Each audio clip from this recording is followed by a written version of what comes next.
Hello friends, कैसे हो आप। मैं जितेंद्र कुमार आप ही के online YouTube channel daffodil coaching classes में आपका हार्दिक स्वागत करता हूं।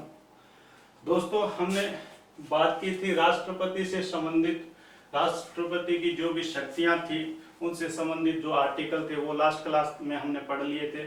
आज हम बात करेंगे कि भारत के अब तक कितने राष्ट्रपति बने हैं व्यक्तिगत रूप से और कार्यकाल की दृष्टि से। तो सबसे पहले हम बात करते हैं भारत के पहले राष्ट्रपति डॉक्टर राजेंद्र प्रसाद की। भारत के पहले राष्ट्रपति कौन थे? डॉक्टर राजेंद्र प्रसाद।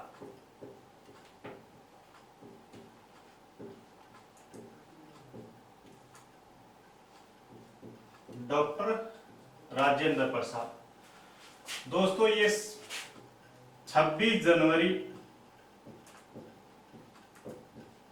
1950 से लेकर के 13 मई 1962 तक भारत के राष्ट्रपति रहे थे। 13 मई 1962 तक। 26 जनवरी 1950 से 13 मई 1962 तक भारत के पहले राष्ट्रपति कौन थे? डॉक्टर राजेंद्र प्रसाद थे। अब डॉक्टर राजेंद्र प्रसाद से संबंधित जो मुख्य बातें हैं उनको देखते हैं। सबसे पहले हम बात करते हैं कि डॉक्टर राजेंद्र प्रसाद भारत के पहले राष्ट्रपति थे। प्रथम राष्ट्रपति थे। कौन? डॉक्टर राजेंद्र प्रसाद। दूसरी बात आती है कि ये राष्ट्रपति बनने से पहले संविधान सभा के स्थायी अध्यक्ष थे। क्या थे? संविधान सभा के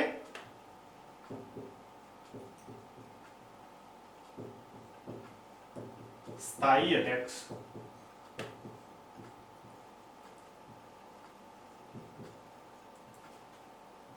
इसके बाद हम बात करते हैं कि डॉक्टर राजेंद्र प्रसाद एकमात्र राष्ट्रपति थे जो मनोनीत भी थे और निर्वाचित भी थे। तीसरा पॉइंट कौन सा है? एकमात्र मनोनीत व निर्वाचित राष्ट्रपति।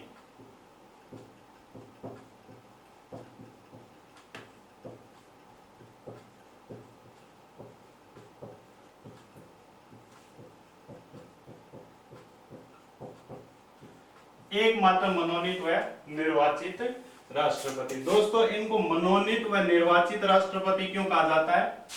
तो देखिए दोस्तों, 26 जनवरी 1950 को संविधान सभा के द्वारा इन्हें मनोनीत किया गया था। क्योंकि आप जानते हैं कि पहला जो चुनाव होता है वो 1952 के अंदर हुआ था। तो 26 जनवरी 1950 से लेकर के और 1952 तक ये मनोनीत थे। और पहली बार चुनाव 1952 के अंदर हुआ था। तो 1952 से लेकर के 1962 तक, 1952 से लेकर के 1962 तक ये 2 कार्यकाल के लिए निर्वाचित हुए थे। यानी 26 जनवरी 1950 से 1952 तक संविधान सभा के द्वारा इन्हें राष्ट्रपति के रूप में मनोनीत किया गया था।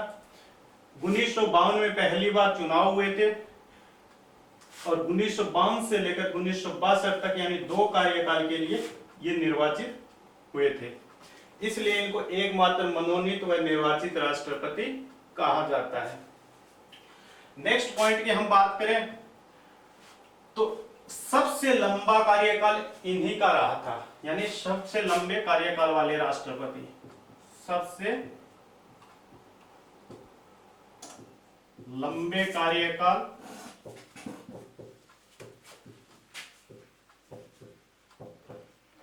वाले राष्ट्रपति। दोस्तों, डॉक्टर राजेंद्र प्रसाद भारत के 12 वर्ष तक राष्ट्रपति रहे थे। यानी 1950 से 1962 तक 12 वर्ष तक ये राष्ट्रपति पद पर रहे थे। इसलिए इनका जो कार्यकाल था वो अब तक के राष्ट्रपतियों में सबसे लंबा कार्यकाल है। इसके बाद हम बात करते हैं कि ये जो डॉक्टर राजेंद्र प्रसाद थे, इन्होंने सबसे पहले संयुक्त अधिवेशन बुलाया था।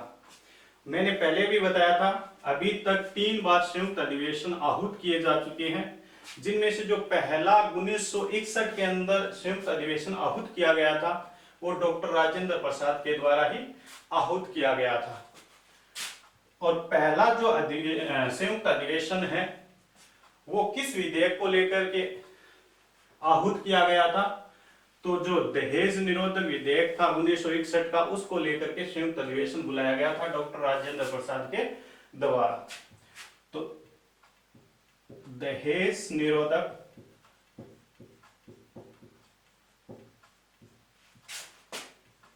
विधेयक 1961 पर पहला संयुक्त अधिवेशन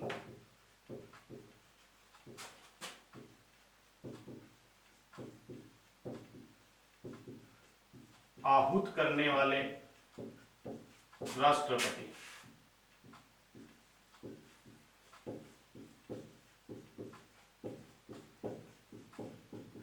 कौन है? डॉक्टर राजेंद्र प्रसाद। दहेज निरोधक विधेयक 1961 पर इन्होंने पहला संयुक्त अधिवेशन आहूत किया था। इसके बाद हम बात करते हैं कि ये जो डॉक्टर राजेंद्र प्रसाद है, ये पहले राष्ट्रपति है जो भारत रत्न अवार्ड प्राप्त किया था। दोस्तों, इनको 1961 के अंदर भारत रत्न पुरस्कार दिया गया था, जो देश का सबसे बड़ा नागरिक पुरस्कार माना जाता है। तो इनको भारत रत्न पुरस्कार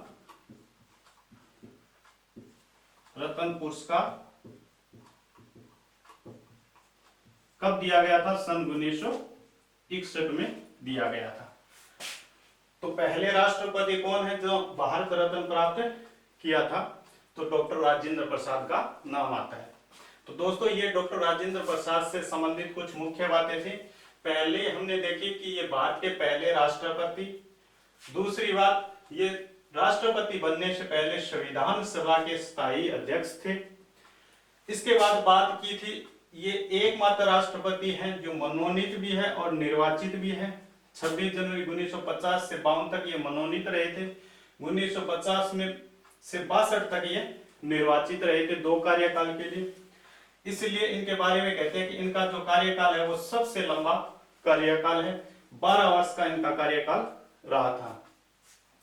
इसके बाद हमने बात की थी कि डॉक्टर राजेंद्र प्रसाद ने दहेज निरोधक विधेयक 1961 पर पहला संयुक्त अधिवेशन आहूत किया था।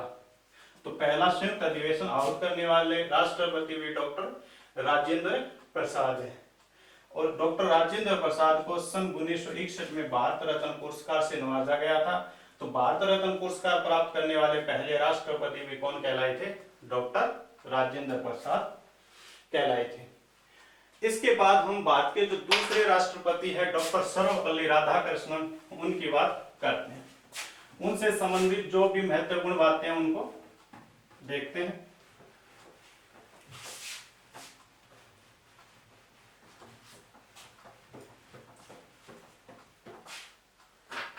भारत के दूसरे राष्ट्रपति कौन थे? डॉक्टर सर्वपल्ली राधाकृष्णन।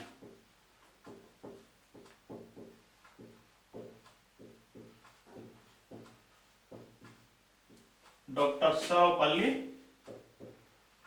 राधाकृष्णन ये सन 1962 से 67 तक भारत के राष्ट्रपति रहे थे। 1962 से 1967 तक भारत के दूसरे राष्ट्रपति रहे थे। डॉक्टर सर्वपल्ली राधाकृष्णन से संबंधित कौन से तथ्य हैं उनको देखते हैं। सबसे पहले हम बात करते हैं कि डॉक्टर सर्वपल्ली राधाकृष्णन राष्ट्रपति बनने से पहले डॉक्टर राजेंद्र प्रसाद के कार्यकाल में 2 कार्यकाल के अंदर यानी 1952 से 1962 तक भारत के उपराष्ट्रपति रहे थे। यानी हम कह सकते हैं कि डॉक्टर सर्वपल्ली राधाकृष्णन भारत के पहले उपराष्ट्रपति हैं। यानी राष्ट्रपति बनने से पूर्व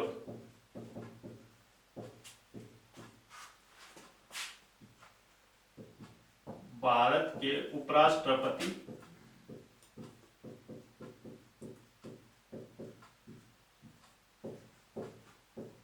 पद पर रह चुके हैं।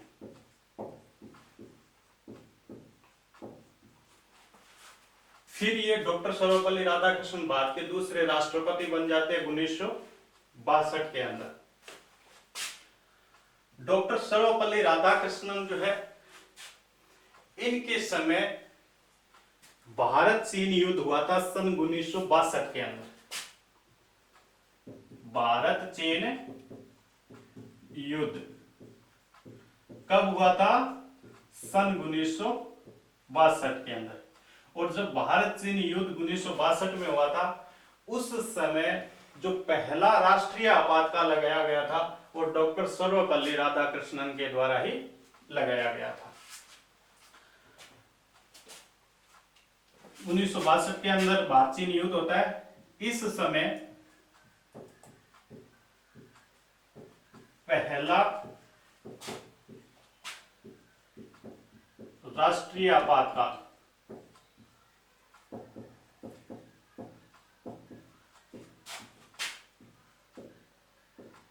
लगाया था।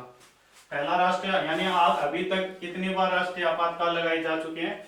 3 बार राष्ट्रीय आपातकाल लगाए जा चुके हैं, 1962 के अंदर, 1971 और 1975 के अंदर। तो पहला जो राष्ट्रीय आपातकाल लगा था वो भारत चीन युद्ध के समय 1962 में लगा था, और वो राष्ट्रीय आपातकाल डॉक्टर सर्वपल्ली राधाकृष्णन के द्वारा ही लगाया गया था। इसके बाद बात करते हैं 1965 के अंदर भारत पाक युद्ध हुआ था। भारत और पाकिस्तान के मध्य युद्ध हुआ था, वो भी डॉक्टर सर्वपल्ली राधाकृष्णन के समय ही हुआ था, लेकिन इस समय राष्ट्रीय आपातकाल नहीं लगाया गया था। इसके अलावा हम बात करें डॉक्टर सर्वपल्ली राधाकृष्णन के बारे में,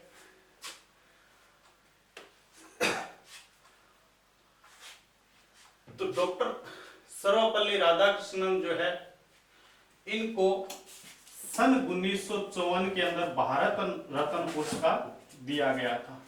कब दिया गया था? 1954 के अंदर भारत रत्न पुरस्कार दिया गया था। हालांकि 1954 के अंदर ये भारत के राष्ट्रपति पद पर नहीं थे। राष्ट्रपति बनने से पूर्व ही इनको भारत रत्न अवार्ड दिया गया था। जब इनको भारत रत्न पुरस्कार दिया गया था, उसी समय डॉक्टर सर्वपल्ली राधाकृष्णन के अलावा 2 व्यक्तियों को और ये भारत रत्न पुरस्कार दिया गया था। यानी कुल मिलाकर 1954 के अंदर 3 व्यक्तियों को भारत रत्न पुरस्कार दिया गया था, जिनमें एक नाम आता है डॉक्टर सर्वपल्ली राधाकृष्णन का, दूसरे व्यक्ति थे सीवी रमन, और तीसरे जो व्यक्ति थे वो थे सी राजगोपालाचारी। सी राजगोपालाचारी।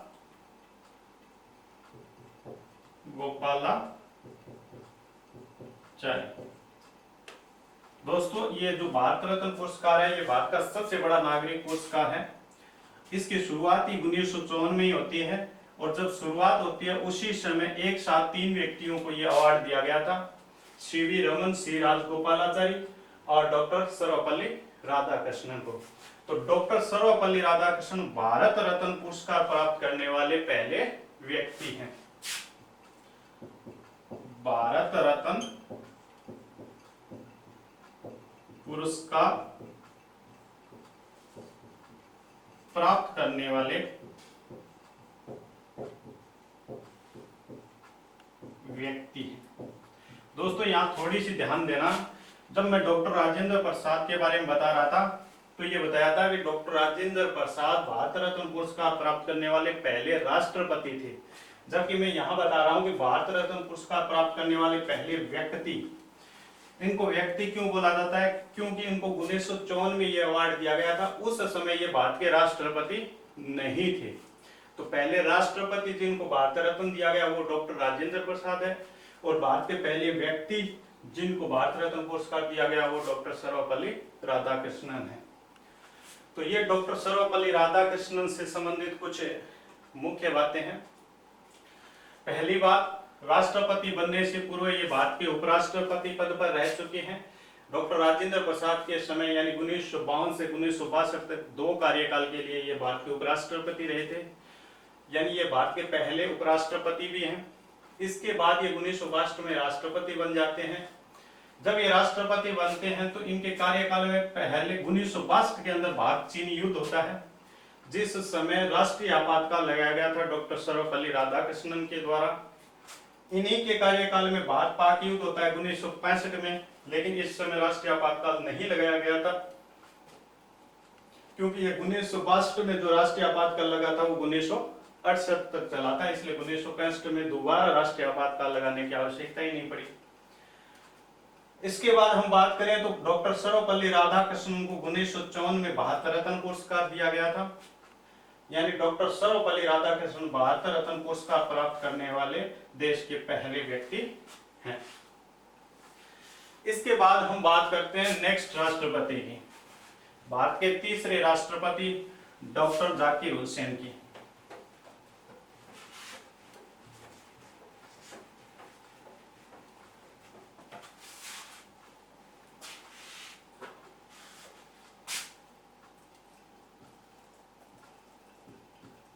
डॉक्टर जाकिर हुसैन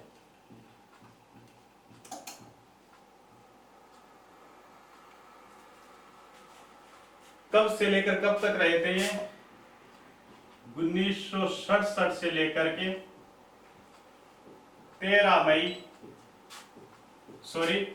3 मई 1969 तक भारत के राष्ट्रपति रहे थे। डॉक्टर राजेंद्र प्रसाद भारत के तीसरे राष्ट्रपति थे, जो सन 1967 से लेकर के 3 मई 1969 तक भारत के राष्ट्रपति रहे थे, यानी 3 मई 1969 को इनकी पद पर रहते हुए मृत्यु हो गई थी। तो डॉक्टर राजेंद्र प्रसाद के बारे में हम बात करें तो ये देश के पहले मुस्लिम राष्ट्रपति व अल्पसंख्यक राष्ट्रपति हैं। देश के पहले मुस्लिम व अल्पसंख्यक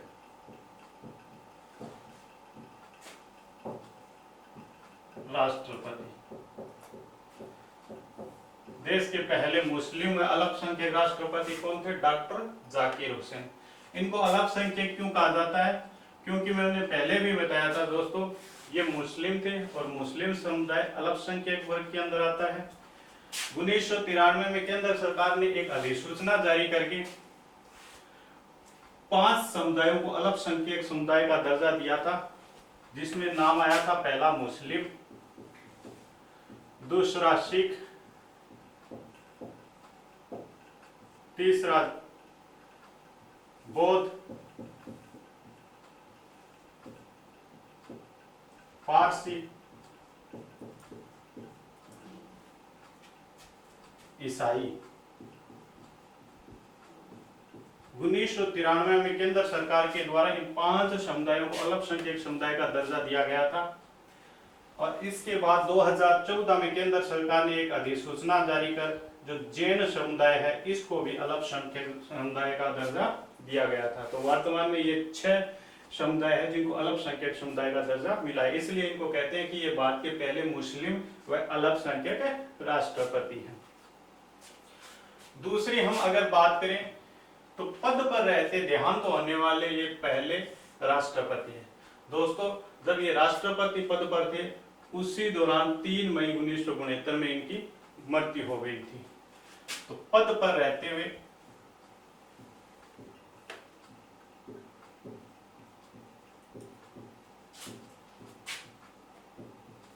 देहांत होने वाले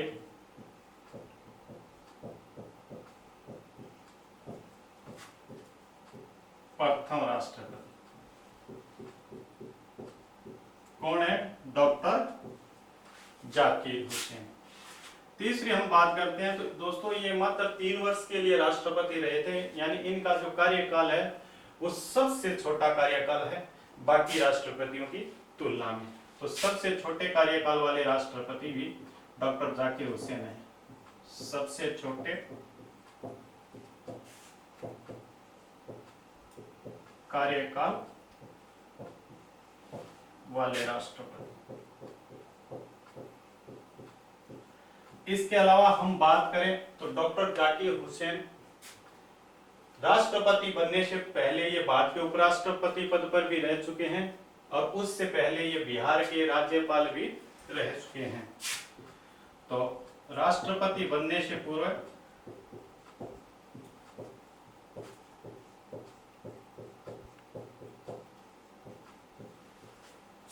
उपराष्ट्रपति व राज्यपाल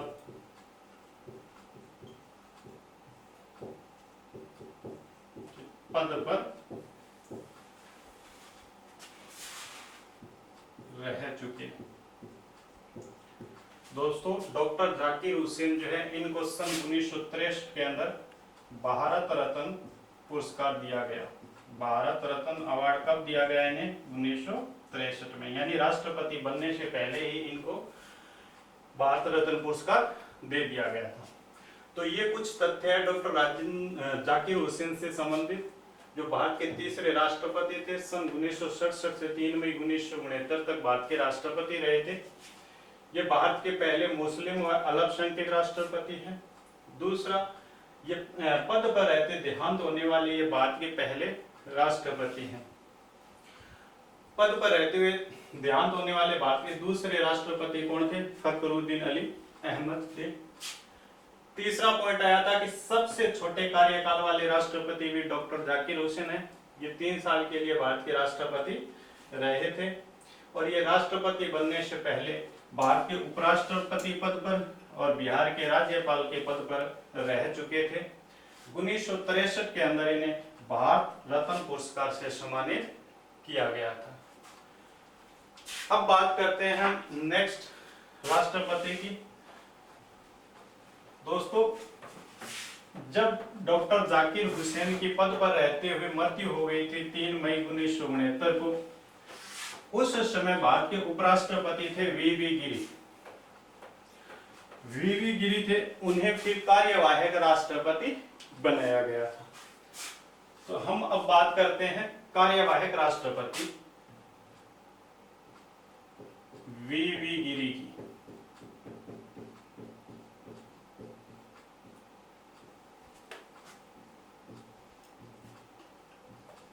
कार्यवाहक राष्ट्रपति। दोस्तों ये वीवी गिरी थे। ये 3 मई से लेकर 3 मई 1969 से लेकर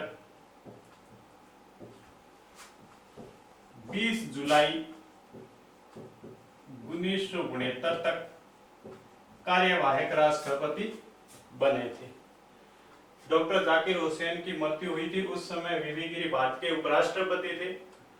तो उनकी मृत्यु होने के कारण वीवी गिरी को भारत के कार्यवाहक राष्ट्रपति बनाए गए थे और वीवी गिरी कार्यवाहक राष्ट्रपति के रूप में 3 मई 1969 से 20 जुलाई 1969 तक रहे थे। फिर इन्होंने त्याग पत्र दे दिया था, क्योंकि 1969 में राष्ट्रपति के चुनाव होने थे। तो ये राष्ट्रपति का चुनाव लड़ने के लिए इन्होंने कार्यवाहक राष्ट्रपति से त्याग पत्र दे दिया था। जब इन्होंने 20 जुलाई 1969 को त्याग पत्र दे दिया था, तो अगले कार्यवाहक राष्ट्रपति बनाए गए एम हिदायतुल्लाह। एम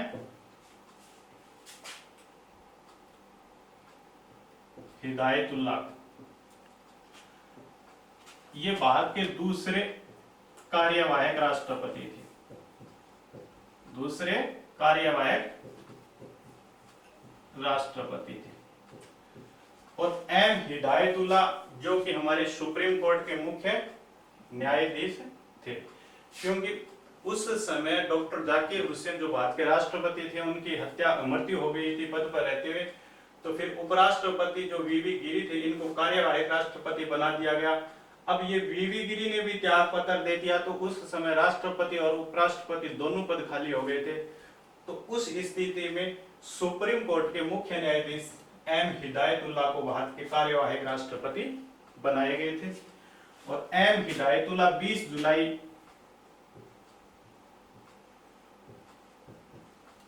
1969 से 24 अगस्त 1969 तक भारत के दूसरे कार्यवाहक राष्ट्रपति के रूप में पद संभाला था। इसके बाद 1969 के अंदर राष्ट्रपति के चुनाव हो गए थे और 1969 में जब राष्ट्रपति के चुनाव हुए थे उस समय वीवी गिरी राष्ट्रपति पद के लिए निर्वाचित हो जाते हैं और भारत के चौथे राष्ट्रपति बन जाते हैं। तो डॉक्टर जाकिर हुसैन और वीवी गिरी के बीच में ये दो कार्यवाहक राष्ट्रपति बनाए थे, वीवी गिरी को और एम हिदायतुल्लाह को। अब बात करते हैं दोस्तों भारत के चौथे राष्ट्रपति वीवी गिरी की। जब 1969 के अंदर चुनाव हुआ उस दौरान वीवी गिरी राष्ट्रपति पद के लिए निर्वाचित हो जाते हैं और भारत के चौथे राष्ट्रपति बन जाते हैं। तो भारत के चौथे राष्ट्रपति कौन थे? वीवी गिरी।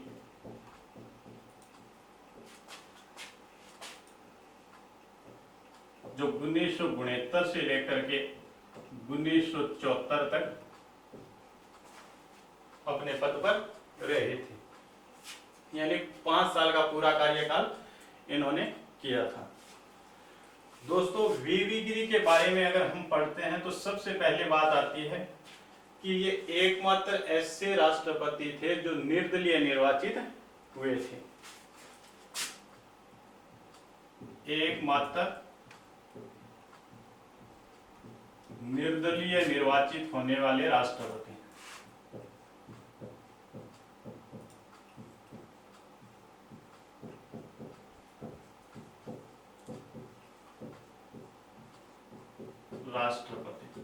एकमात्र निर्दलीय निर्वाचित होने वाले राष्ट्रपति। दोस्तों यहाँ पर निर्दलीय शब्द आया है। ये निर्दलीय शब्द क्यों आया है? दोस्तों यहाँ पर एक छोटी सी कहानी बनती है कि 1969 के अंदर जब राष्ट्रपति के चुनाव हुए थे उस समय प्रधानमंत्री इंदिरा गांधी थी। देखिए दोस्तों उस समय प्रधानमंत्री इंदिरा गांधी बन जाती है, लेकिन कांग्रेस के जो अन्य वरिष्ठ और अनुभवी व्यक्ति थे वो इंदिरा गांधी को प्रधानमंत्री के रूप में पसंद नहीं करते थे। वो चाहते थे कि इंदिरा गांधी प्रधानमंत्री नहीं बने। तो उन्होंने जो अनुभवी और वरिष्ठ सदस्य थे कांग्रेस के, उन्होंने इंदिरा गांधी को कांग्रेस से अलग कर दिया। तो इंदिरा गांधी ने अपनी कांग्रेस आई नाम की अलग पार्टी बना ली थी और जो वरिष्ठ और अनुभवी व्यक्ति कांग्रेस में थे वो कहलाई थी ओल्ड कांग्रेस। तो ओल्ड कांग्रेस की तरफ से तो नीलम संजीव रेड्डी खड़े हुए थे चुनाव में।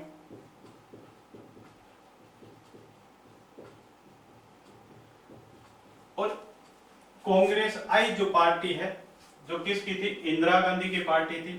तो इंदिरा गांधी ने अपनी ओर से एक निर्दलीय उम्मीदवार को चुनाव में उतारा था, निर्दलीय उम्मीदवार को, और वो थे वीवी गिरी। यानी हम ये कह सकते हैं कि वीवी गिरी के चुनाव के समय कांग्रेस का विभाजन हो जाता है कांग्रेस आई पार्टी और ओल्ड कांग्रेस के नाम से। ओल्ड कांग्रेस की ओर से नीलम संजीव रेड्डी खड़े होते हैं और इधर इंदिरा गांधी एक निर्दलीय उम्मीदवार को खड़ा करती है, वीवी गिरी को। अब दोस्तों देखिए यहाँ पर होता है शक्ति परीक्षण, यानी यहाँ पर यह देखा जा रहा है कि वास्तव में कांग्रेस किसकी है, यानी पावर जो है वो किसके पास है। क्या जो ओल्ड कांग्रेस वाले कहते हैं कि हमने कांग्रेस को खड़ा किया है, कांग्रेस हमारी है, उनके पास पावर है, या इंदिरा गांधी के पास है पावर है। और आखिर के अंदर फाइनली जब रिजल्ट आया तो वीवी गिरी और नीलम संजीव रेड्डी के अंदर एक कांटे की टक्कर हुई थी। और पहली चक्कर की जो मतगणना है उस मतगणना के अंदर जो वीवी गिरी है वो निर्वाचित नहीं हो पाए थे, यानी पहले चक्कर की मतगणना हुई तो उस समय किसी भी, यानी दोनों उम्मीदवारों में से किसी को भी जो न्यूनतम कोटा है 50% +1 वो प्राप्त नहीं हुआ था। इसलिए दूसरे चक्कर की मतगणना करनी पड़ी और दूसरे चक्कर की मतगणना में वीवी गिरी जो है वो निर्वाचित हो जाते हैं और नीलम संजीव रेड्डी हार जाते हैं। तो इसलिए कहते हैं कि ये एकमात्र निर्दलीय निर्वाचित होने वाले राष्ट्रपति हैं। जो इंदिरा गांधी ने इसको खड़ा किया था निर्दलीय उम्मीदवार के रूप में। इसके बाद हम बात करते हैं दोस्तों कि वीवी गिरी देश के पहले राष्ट्रपति है जो द्वितीय मत चक्कर की मतगणना से निर्वाचित हुए थे। दूसरी मतगणना द्वारा निर्वाचित होने वाले पहले राष्ट्रपति, पहले व अंतिम राष्ट्रपति।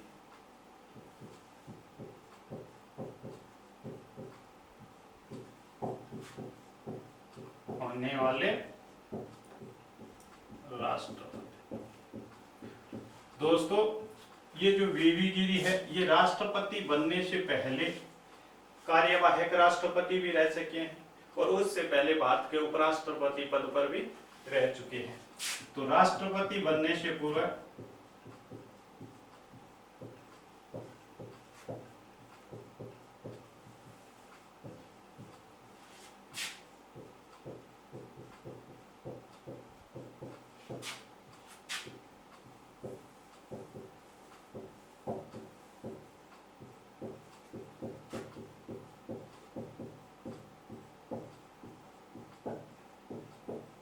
उपराष्ट्रपति और कार्यवाहक राष्ट्रपति रह चुके हैं।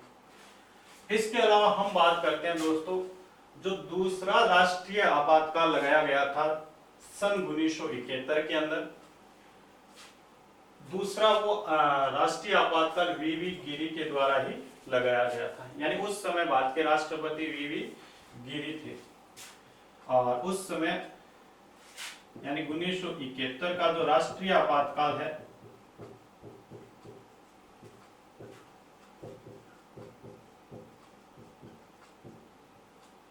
या हम ये कहें कि दूसरा जो राष्ट्रीय आपातकाल है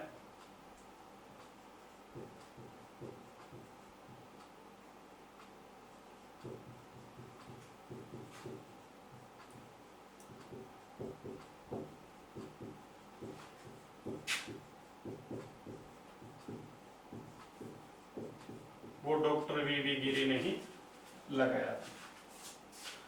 तो ये कुछ इंपॉर्टेंट बातें हैं वीवी गिरी से संबंधित। सबसे पहले हमने बात की कि ये एकमात्र निर्दलीय निर्वाचित होने वाले राष्ट्रपति हैं। जब 1969 में चुनाव होता है उस समय वीवी गिरी के जो मुख्य प्रतिद्वंदी थे वो नीलम संजीव रेड्डी थे जो हार गए थे। दूसरी बात हमने की थी कि ये भारत के पहले राष्ट्रपति है जो द्वितीय चक्र की मतगणना के द्वारा निर्वाचित हुए थे। इसके बाद हमने बात की थी कि ये राष्ट्रपति बनने से पहले भारत के उपराष्ट्रपति व कार्यवाहक राष्ट्रपति भी रह चुके हैं और 1971 में जो दूसरा राष्ट्रीय आपातकाल लगाया गया था वो वीवी गिरी के द्वारा ही लगाया गया था। तो ये कुछ महत्वपूर्ण तथ्य है वीवी गिरी से संबंधित। अब हम बात करते हैं भारत के 5वें राष्ट्रपति के बारे में। और भारत के 5वें राष्ट्रपति कौन थे? फखरुद्दीन अली अहमद साहब थे,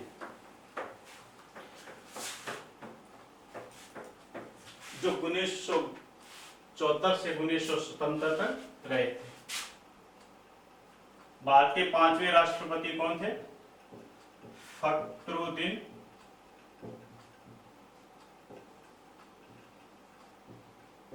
अली अहमद। कब से लेकर कब तक रहे थे? 1974 से लेकर के 11 फरवरी 1977 तक भारत के राष्ट्रपति रहे थे। भारत के 5वें राष्ट्रपति फखरुद्दीन अली अहमद। इनसे संबंधित हम बातें करें तो सबसे पहले हम बात करते हैं कि ये भारत के दूसरे मुस्लिम व अल्पसंख्यक राष्ट्रपति हैं। तो भारत के पहले मुस्लिम और अल्पसंख्यक राष्ट्रपति कौन थे? डॉक्टर जाकिर हुसैन। तो सबसे पहले आता है कि ये भारत के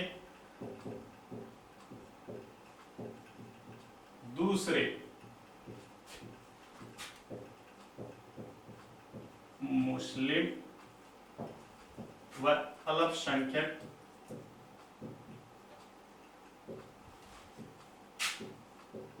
राष्ट्रपति। इसके बाद भारत के दूसरे ऐसे राष्ट्रपति जिनकी पद पर रहते हुए मृत्यु हो गई थी, यानी पद पर रहते हुए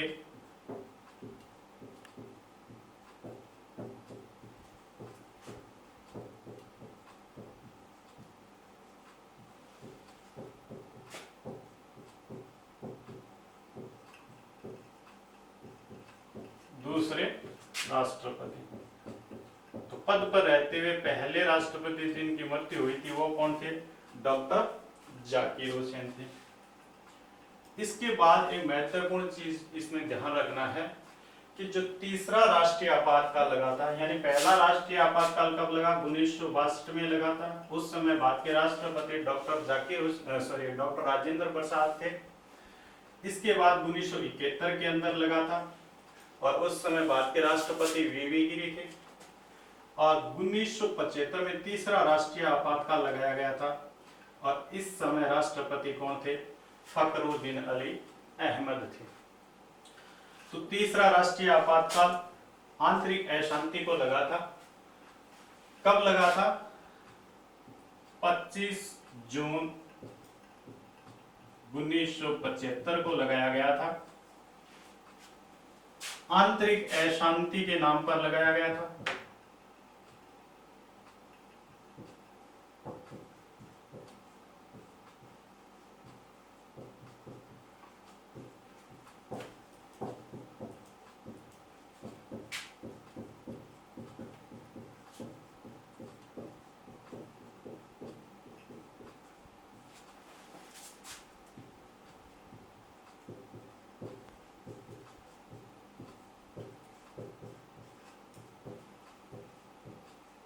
किया था। तो ये जो हमारे भारत के 5वें राष्ट्रपति है फखरुद्दीन अली अहमद, इनसे संबंधित ये 3 मुख्य बातें हैं। पहली बात, ये 1974 से 11 फरवरी 1977 तक राष्ट्रपति पद पर रहे थे। 11 फरवरी 1977 को इनकी मृत्यु हो गई थी, पद पर रहते हुए मृत्यु हो गई थी। पहला कथन था कि भारत के दूसरे मुस्लिम व अल्पसंख्यक राष्ट्रपति कौन थे? फखरुद्दीन अली अहमद थे। इसके बाद हमने बात की थी कि पद पर रहते हुए देहांत होने वाले भारत के दूसरे राष्ट्रपति कौन थे? फखरुद्दीन अली अहमद थे। इसके बाद हमने बात करी कि 25 जून 1975 को आंतरिक अशांति के नाम पर तीसरा राष्ट्रीय आपातकाल लागू करने वाले राष्ट्रपति भी फखरुद्दीन अली अहमद थे। अब बात करते हैं हम भारत के नेक्स्ट राष्ट्रपति की। और भारत के जो 6ठे राष्ट्रपति बने वो नीलम संजीव रेड्डी बने थे। दोस्तों, नीलम संजीव रेड्डी से पहले जब इनका देहांत हो गया था पद पर रहते हुए, तो बीडी जत्ती को कार्यवाहक राष्ट्रपति के रूप में नियुक्त किया गया था। अगली बात करते हैं हम बीडी जत्ती की। बीडी जत्ती भारत के तीसरे कार्यवाहक राष्ट्रपति।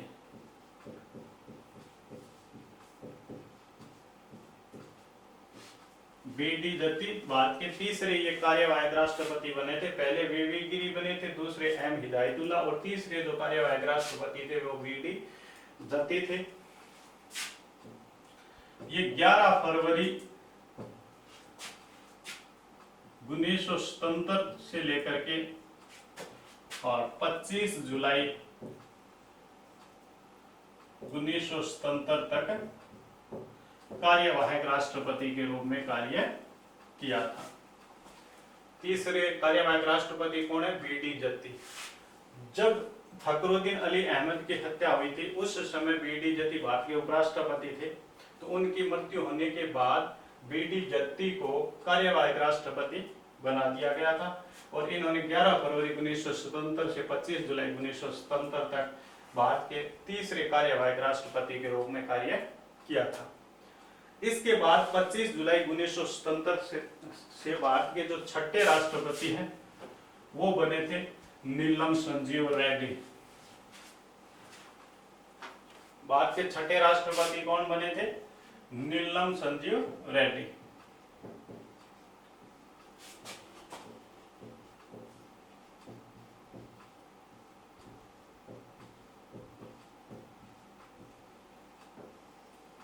ये कब बने थे?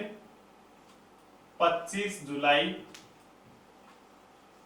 1977 से लेकर के और 1982 तक ये भारत के राष्ट्रपति रहे थे। नीलम संजीव रेड्डी 25 जुलाई 1977 से 1982 तक अपने पद पर रहे थे। दोस्तों एक बात तो यहाँ ध्यान रखना कि नीलम संजीव रेड्डी पहले राष्ट्रपति है जिन्होंने 25 जुलाई को ये शपथ ली थी, राष्ट्रपति की शपथ ली थी।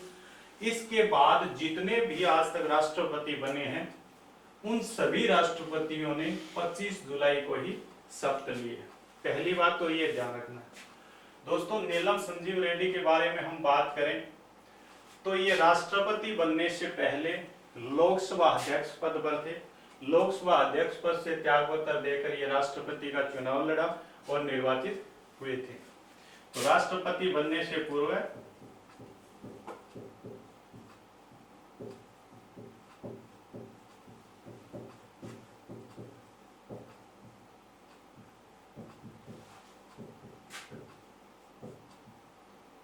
लोकसभा अध्यक्ष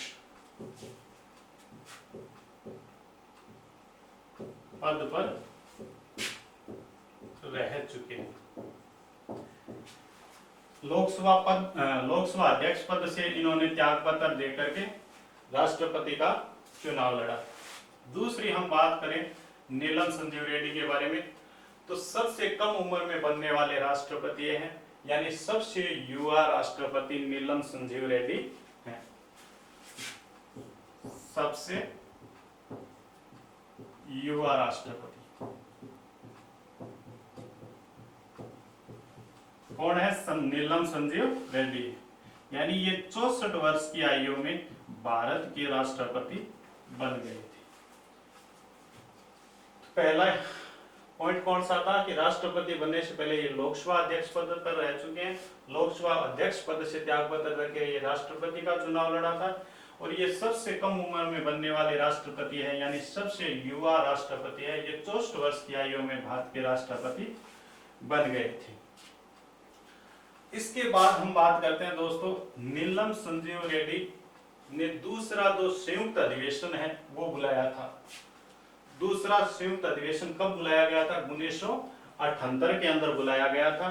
बैंकिंग सेवा आयोग से संबंधित जो विधेयक था उन पर यह दूसरा संयुक्त अधिवेशन नीलम संजीव रेड्डी के द्वारा बुलाया गया था।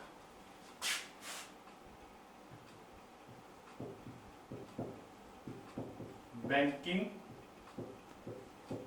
सेवा आयोग से संबंधित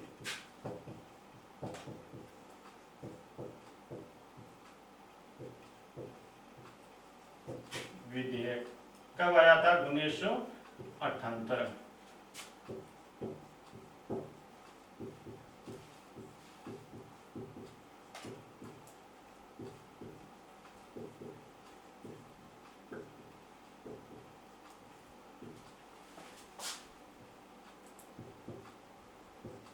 आहूत किया था। तो ये नीलम संजीव रेड्डी से संबंधित कुछ महत्वपूर्ण तथ्य हैं। एक तथ्य ये भी ध्यान रखना दोस्तों कि नीलम संजीव रेड्डी इससे पहले वीवी गिरी के मुख्य प्रतिद्वंदी थे 1972 के चुनाव में। उस समय ये चुनाव हार गए थे और अब की बार ये जो नीलम संजीव रेड्डी है ये 1977 के अंदर जो चुनाव लड़ा तो ये एकमात्र ऐसे राष्ट्रपति थे जो निर्विरोध निर्वाचित हुए थे। यानी जब नीलम संजीव रेड्डी राष्ट्रपति के चुनाव के लिए खड़े हुए थे तो इनके प्रतिद्वंदी के रूप में कोई कैंडिडेट ही नहीं था, इसलिए निर्विरोध निर्वाचित हुए थे। तो एकमात्र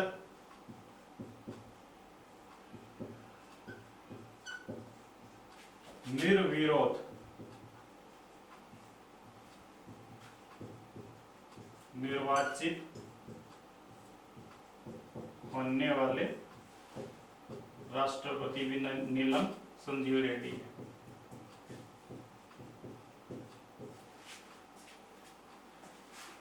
तो हमारे भारत के छठे राष्ट्रपति कौन थे?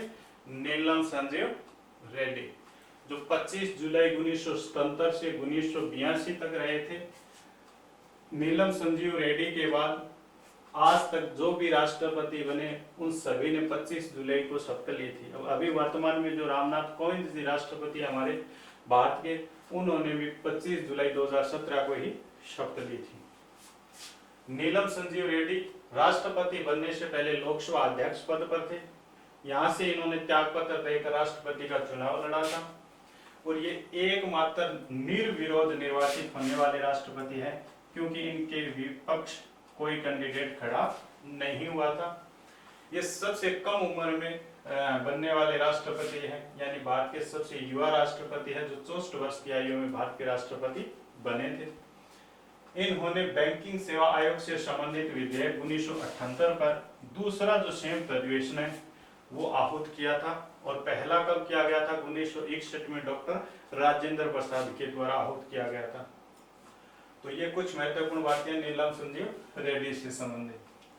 अब बात करते हैं हम भारत के नेक्स्ट राष्ट्रपति के बारे में। और भारत के जो 7वें राष्ट्रपति बने वो ज्ञानी जैल सिंह बने थे।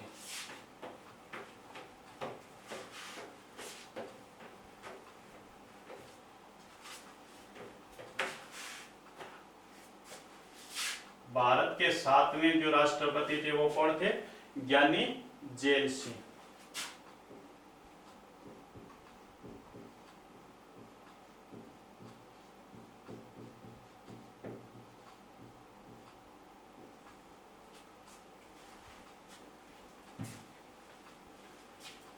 दोस्तों ये रहे थे सन 1982 से 1987 तक। 1982 से 1987 तक भारतीय राष्ट्रपति कौन थे? ज्ञानी जैल सिंह थे। इनसे संबंधित हम बात करें तो ये भारत के पहले सिख राष्ट्रपति थे और तीसरे अल्पसंख्यक राष्ट्रपति। पहले सिख राष्ट्रपति व तीसरे अल्पसंख्यक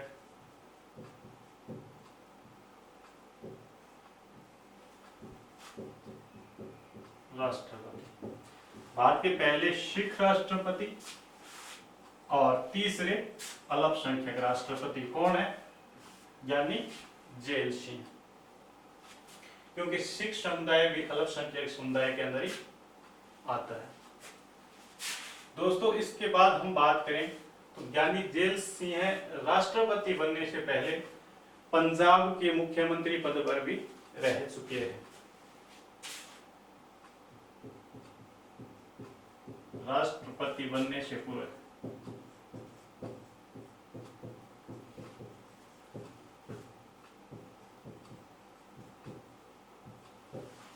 पंजाब के मुख्यमंत्री पद पर भी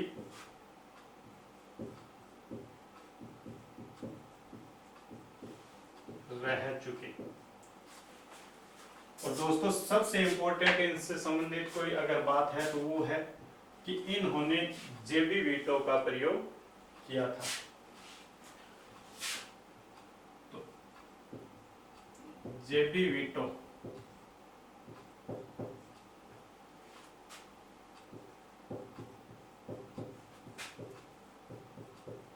प्रयोग करने वाले एकमात्र राष्ट्रपति कौन थे? यानी जैल सिंह थे। इन्होंने जेबी वीटो का प्रयोग किया था और जेबी वीटो का प्रयोग आज तक केवल यानी जैल सिंह ने किया था। किस विधेयक को लेकर किया था? भारतीय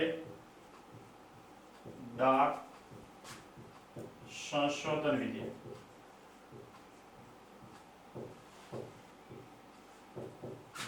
जो कब आया था? 1986।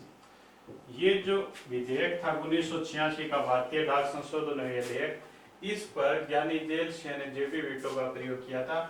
दोस्तों ऐसा कहा जाता है कि ये जो ज्ञानी जेल सिंह थे, इस समय भारत के प्रधानमंत्री राजीव गांधी थे।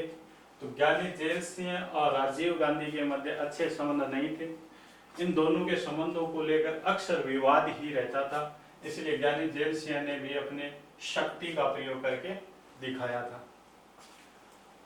और ज्ञानी जेल सिंह के कार्यकाल के दौरान ही जो प्रधानमंत्री थी इंदिरा गांधी, पूर्व प्रधानमंत्री थी इंदिरा गांधी, उनकी भी मृत्यु हो जाती है। और इन्हीं के कार्यकाल के दौरान दिल्ली के अंदर सिख दंगे हुए। तो ये कुछ महत्वपूर्ण बातें हैं हमारे राष्ट्रपति ज्ञानी जेल सिंह से संबंधित, जो भारत के 7वें राष्ट्रपति रहे थे। 1982 से 87 तक ये राष्ट्रपति पद पर रहे थे। ज्ञानी जेल सिंह भारत के पहले सिख राष्ट्रपति हैं। वह तीसरे अल्पसंख्यक राष्ट्र है। तीसरे अल्पसंख्यक राष्ट्रपति का मतलब क्या हुआ? इससे पहले 2 अल्पसंख्यक रह चुके हैं, डॉक्टर जाकिर हुसैन और फखरुद्दीन अली अहमद। इसके बाद हमने बात की कि ये राष्ट्रपति बनने से पहले पंजाब के मुख्यमंत्री पद पर भी रह चुके हैं। और ये एकमात्र ऐसे राष्ट्रपति हैं जिन्होंने भारतीय डाक संशोधन विधेयक 1986 पर जेबी वीटो का प्रयोग किया था। ज्ञानी जेल सिंह के कार्यकाल के दौरान ही इंदिरा गांधी की हत्या की गई थी और दिल्ली के अंदर जो सिखों के द्वारा दंगे हुए थे वो भी ज्ञानी जेल सिंह के कार्यकाल के दौरान ही हुए थे। तो दोस्तों ये हमने भारत के 7 राष्ट्रपतियों से संबंधित चर्चा की है। नेक्स्ट के जो 7 राष्ट्रपति बच्चे हैं उन पर हम चर्चा नेक्स्ट क्लास के अंदर करेंगे। आज के लिए बस इतना। धन्यवाद।